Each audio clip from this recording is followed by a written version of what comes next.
Okay. So, everybody, we don't have really much memory, but, we have to do what we need to do. So, I just want to open some windows. I have to get something sorted out here, because I can't do this when it's not moving. So, say with the last few minutes of the sun being in Libra and the light, because there's going to be a very different energy, just like there was opposite this hill. Remember Aries, and then we got to the grounding of Taurus. Except if I had to put those into competition, I'd say that Taurus, would be my choice. So what's going to be happening is I am going to be reading off an article online today, okay, about something. And then what's going to be exactly. So that Scorpio safety permission slip will be handed out tomorrow. Okay, so I will be making copies of those, and we will be looking at those. This is something fun to do, to kind of introduce ourselves into the kind of flavor of Scorpio. Here. Yes. Oh, okay.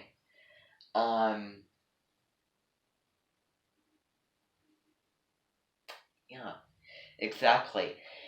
So, yes, I want to talk about that. So, Zach Callison has a birthday, which is tomorrow, and he will be, celebrating it. He will be having kind of a big birthday, celebrating it at his house.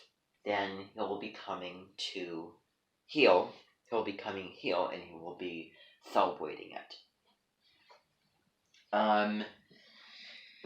We'll be doing something semi-special for him, here.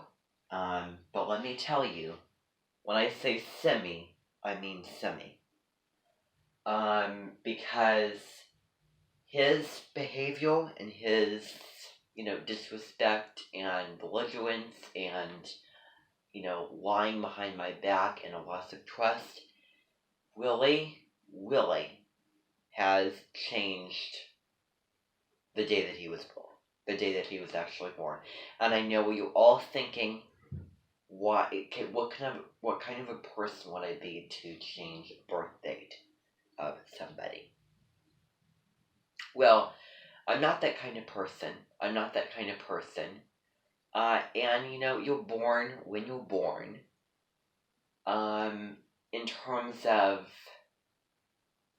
when we found out about the astrology, and in relationship-wise, that's going to be a different day. So, on April 23rd, 6 months from now, when everything will be back to normal, and I will forbid any mentionings of Devak 91 for this year.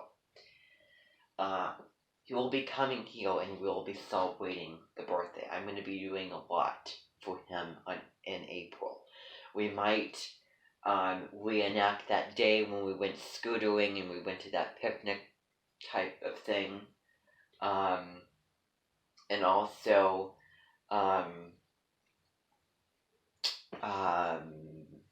doing other things that are equally special. One thing that I quickly want to talk about here is the fact that he will be making an audiobook over our novel, The Great Gatsby. So you can go on YouTube and you can, as you're reading, listen to those chapters so that we can get through this. This is for my benefit because I am teaching it. So, it helps me. At the same time, it helps you. So we're kind of killing two birds with one stone here, with doing it. Okay? But I have other things going on, and to, sit down and really invest and, really read would be a very, very big step. I'm already climbing up one mountain. I don't need to, I can't climb up two mountains at one time. So, I'm not going to revert back to those days. I made that perfectly clear, and, um, you know, despite what, really is the case, the reason being is because I invested too much, and that is truthfully how it is. Don't try to mention anything or offer your, thoughts on that because, I've already had to deal with so much, of regret from that. So I don't want to hear any mentioning of it because it happened, it's done, and it doesn't matter now. The past does not matter. That's genuinely, where we're going. So let's see here. We're going to be reading an article. Well, no, you're not going to be reading it. I'm just going to be reading it out loud to you. So let me go grab my Mi Computadora so that I can pull that up. Okay, and remember that those study questions are going to be due probably beginning of mid-November. So I hope that as you're going through the chapters, you're filling those out. And maybe attempting to do the kill copy, do that. So, anyway. Okay, whatever. So, well, that would be a good thing to do though, but I'm not going to harp on it because, I don't want to get into that. So, let's see here. So, I'm just going to be reading this article, from somebody who wrote Why I Despise the Great Gatsby. So I'm just going to read this out loud to you, and I just want you to hear what he has to say. The whole point is to motivate you to do the opposite. To not want to read another book. That's why we're having these meetings. The best advice I ever got about reading came from the critic and scholar Louis Menat. Back in 2005, I spent 6 months in Boston. Okay, let's, I'm not gonna, go through the whole thing. So, I've read The Great Gatsby 5 times. The first was in high school, and then I read it again in college. The third was in my mid-20s, hence the Roaring Twenties, stuck in a remote bus depot in Peru with someone's left-behind copy. The fourth was last month, in advance of seeing the new film adaptation, The Fifth, the last week. There were a small number of novels I returned to again and again. Mildenarch, The Portrait of a Lady, Pride and Prejudice, maybe a dozen others. But Gatsby is in a class by itself. It is the only book I have read so often, despite feeling, in the face of real effort and sincere intentions, to derive almost any pleasure at all from the experience. Yes, the book is very grown up and encompasses very unrelatable themes. Marriage, love, liking somebody despite, rich and wealthy. Okay. So, yeah, it would make a good, dance, but still. I know how I'm supposed to feel about Gatsby. Now, we're going to be seeing the movie after we're done, and you might like that better. In the words of the critic, Jonathan, oh, what a coincidence. His first name is Jonathan Yardley. This is the American masterwork. It's so coincidental that his name was Jonathan because that is the name of somebody whom I work with. If any of you know who is here that I had my conversations with, that was his first name, spelled exactly the same. So, Malcolm Cowley admired his moral permanence. Okay, Um, so Lionel Twivling thought Fitzgerald had achieved it, and the ideal voice of the novelist. That's the received Gatsby, a linguistically, elegant, intelligently bold, more accurate pursuit of our nation.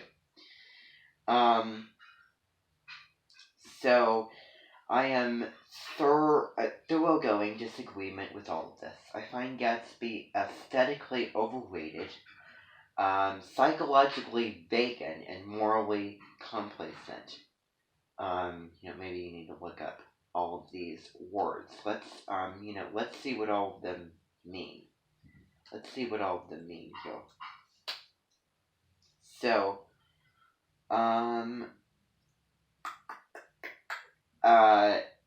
in other words, the spectrum, people that are liberals, people that are conservatives. That's kind of, what moral complacency, describes is, the passionacy of one's own. Here's what it says. Moral complacency describes an unwillingness to examine one's moral opinions as fallible. It is the belief that one cannot be mistaken in one's moral precepts. People who are morally complacent often believe that there is such thing as moral truth than moral opinion. Okay. So, going on to that article. So, I think we kid ourselves about the lessons that it contains. None of this would much matter to me if Gatsby was no longer, I don't know what this word means as well. What does this word mean? Let's look that up.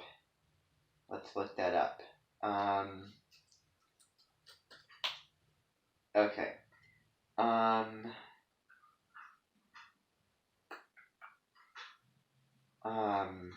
Social class. Okay. Usage appeals. Okay. I don't know. Let's go back to looking at the thing.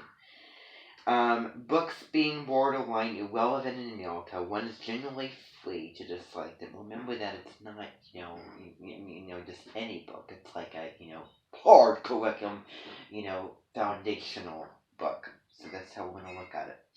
To dislike them. But not this book. One is generally free to dislike them.